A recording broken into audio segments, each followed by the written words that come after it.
Welcome to this healthcare ethics and law video on the ethics of water fluoridation. Over the years, there has been a debate over whether fluoride should be added to the water supply.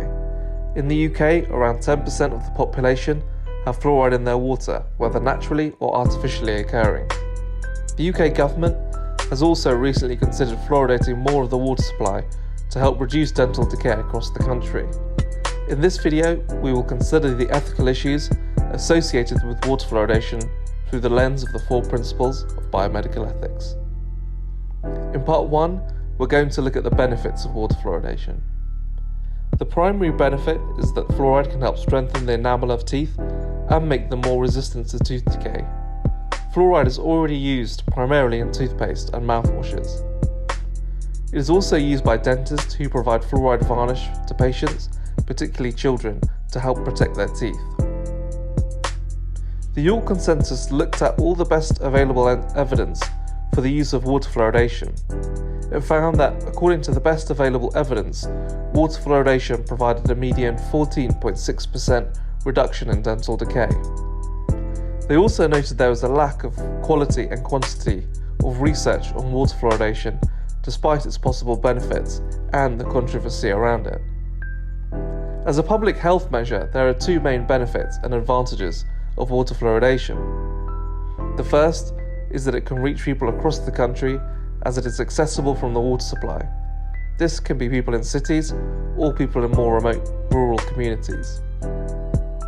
It also reaches people regardless of their socio-economic background and those in more vulnerable groups, such as those with mobility issues. Ultimately, this relates to the principle of beneficence, or doing good, as it can provide a benefit to the population's oral health. However, despite this, there are ethical concerns which we will now consider in part 2. Firstly, we will look at the principle of non-maleficence, which is the principle of doing no harm. If you Google the harms of fluoride, especially in the water, there will be a lot of information which pops up. However, many of these claims are not supported by good scientific evidence, so will not be considered in this video.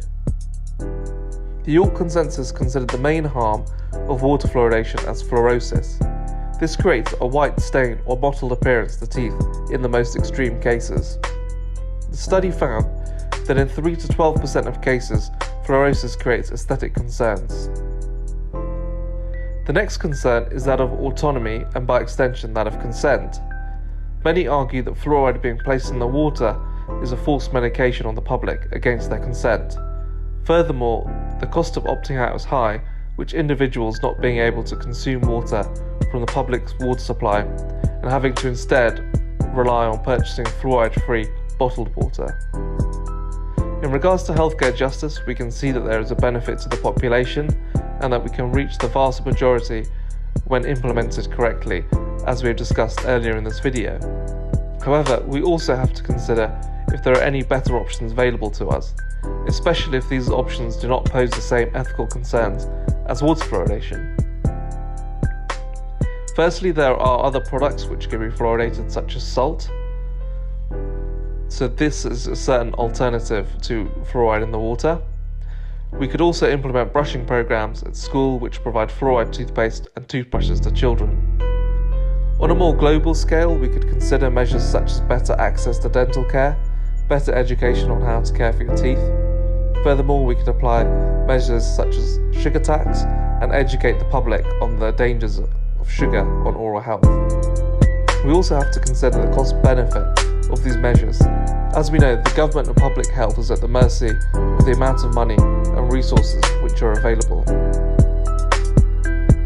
So this has been a brief run-through of the main ethical issues which relate to water fluoridation, and we've looked at these through the lens of the 4 principles of biomedical ethics, which you can see here. As we can see, the issue poses a challenge to all 4 principles of biomedical ethics, and is a good case study of how all the principles can conflict with one another. In this video, I've not tried to answer definitively the question of whether water fluoridation should be implemented, but I've tried to show some of the relevant issues. Comment on your thoughts below. As ever, thanks for watching this video. Like, comment, subscribe and share, Don't forget to check out our other videos, such as our run through on the 4 principles of biomedical ethics in more detail, and have a look at our website for more information and resources on the topic of healthcare ethics and law.